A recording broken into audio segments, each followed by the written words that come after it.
Bumabalik po ang Good Morning Kapatid sa mga events, lalo na yung mga pambatang salo-salo. Madalas po kanya-kanya tayo ng pakulo, di ba? Para mas engaging sa ating mga kiting at chikiting, may kuting para sa mga pusa pala. Hindi po. Pang chikiting.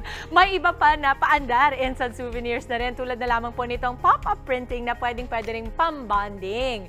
Ang dami kasing letter P, kayo din eh.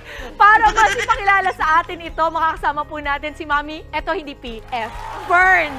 How do you pronounce your last name? Ni. Fern Ni ng Pop-Up Print Manila. And we have Kim also with us. You guys are friends? We're sister-in-law. Ay, cute naman! Uy, bihira yun na yung mga sister-in-law na magkasundo. Joke lang yun. Yung sa akin kasundo ko. Ay, sorry, ha? Ako, hindi. Hi Sayin, hi Ate Bobet. Nasabi ko lang. Okay, ano po ba ito mga pop-up printing na ito? Tell me more about it. Kasi I see a folder. Okay, may mga steps tayo. So, step 1. Step 1 is here, get your pouch. No? Okay, kuha tayo ng pouch. Ito na yun. Tapos yung mga bata, pipili sila ng mga gusto nilang stickers for the design of their pouches. Okay. So yun, pwede, how young yung pinakabata nyo na na-try magganito? Siguro mga 3, pero usually ina-assist sila kung pag mga sobrang bata pa. Any age naman, na-assist sila ng mga Can I pick? Kunwari, siguro Alpot, Ilio, kasi mas mabilis. So, and here are the other stickers pa ha. Ay, cute. Okay, so I'll pick I, L, okay, I-O po. Okay. So ito, ano palagay niyo yung parang edge niya, yung parang kakaiba sa kanya? Kasi ngayon ko lang to narinig. Yeah, kasi bagong-bago rin talaga kami, no, Mommy Dims, no? So ang edge nito, yung mga bata, for us kasi, naturally creative sila. So dito, na-unleash nila yung creativity nila. Plus, kapag ginawa nila, ito, nakukuha nila kagad. Sila magde-design eh. Ilang minutes usually nagte-take? You know, the whole process takes about 5 minutes lang. Ay, ang galing. Okay, so ganyan. Ito, Pokemon. Ito, favorite ng mga bata. Yan. So, get your pouch, pili ng design. And then the third one is? That's it na. Ito na, printing ito na. Ipiprintan natin. Gagalagatan dito yan. Okay. Paano nyo naisip tong business na ito? Kayong mag-sister-in-law talaga magkasama. Ay, amazing. Ang galing. Okay. Because my daughter is turning 7 years old last year, no? So, 7 years old siya. So, uma-attend kami ng maraming birthday parties. Di ba kung ano-anong booth sa birthday parties. Tapos, our family business is really selling printing machines. Ay, can I call you later? Can I call you later? Okay. So, yung sister-in-law ko, si Kim, mahilig siya mag-DIY. Sabi ko, why not make na booth ng anak ko na parang do-it-yourself pouches. Yun. Ang galing Ganyan lang. Tapos, usually, magkano ito? Kunwari, kukunin namin kayo for a party. Magkano yung pinaka-minimum na package? Okay, as low as 10,500 for 50 pouches na yun. 50 na yun? 50 na. Uy, ang galing nga.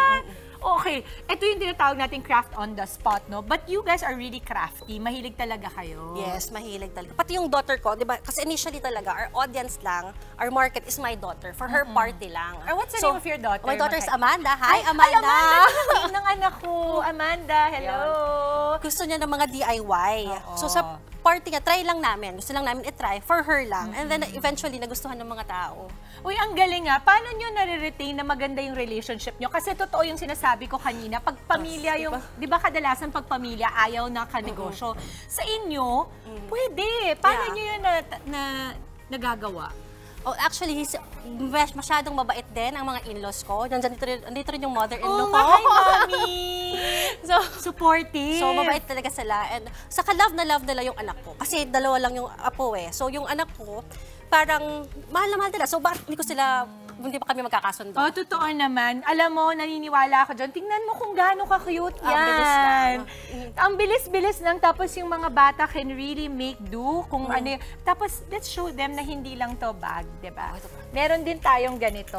Like this one. Oo, parang pouch din. So, ibig sabihin, ito kasi 5 minutes dahil syempre papatuyuin mo pa. Ano pa itong mga meron tayo dito? Ay, may good morning kapatid may good morning din. Okay, tapos ito.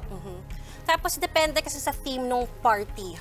So, curated siya. So, nakikita ko merong good morning kapatid. Ibig sabihin, kung mga company pwede din. Parties ito, pwede rin na yung mga logo nila.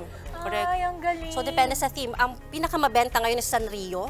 Ay, ito So yun. mahilig sila sa... Di ba edad natin yan? Bumalik lang. Oo, di ba? Kasi ako, kaya Pokemon yung pinili ko kasi yung ang mga anak ko mahilig talaga sa mga ganito. Okay, ano pa yung mga benefits palagay nyo of having this booth sa mga party? I mentioned earlier, di ba, parang na-unleash yung creativity ng mga bata. Pangalawa, this is very unique to them. Oo, sa kanila totoo. lang yan, di ba? Oo.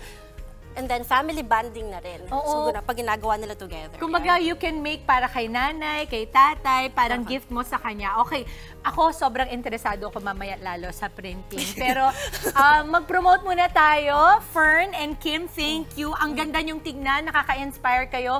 Sisters-in-law na nagnenegosyo. Sige. So you can just reach out in our Instagram page, no, popupprint.mnl, yun lang. Tapos nagre-reply kami, very responsive kami with the messages.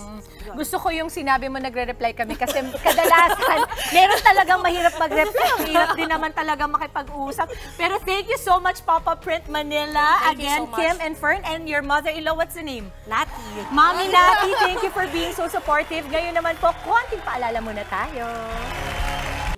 Mga kapatid, Justin Quirino po. Masayang kwentuhan at makapulahang informasyon ang hatid namin tuwing umaga. Kaya't mag-subscribe na at mag-follow sa social media pages ng News 5.